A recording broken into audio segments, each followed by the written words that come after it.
Достар, білесіздер ма, жертвалықтың алғашқы қадамдары неден басталады?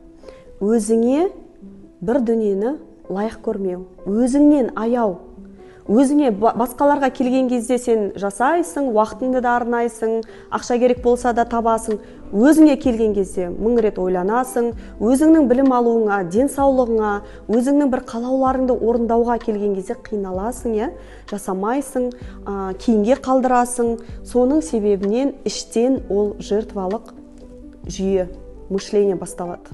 Ол деген нәрсе өзіңе аяй бастаған кезде, сен өзіңді аяп тұрсың, өзіңді жертва қылып тұрсың. Ол нәрсе тағыда сен Алла тағала саған бергісі кеп тұрған ризықтан өзің отказ беріп тұрсың. Маған керек емес. Біз шектеуліміз, Алла тағала шексіз.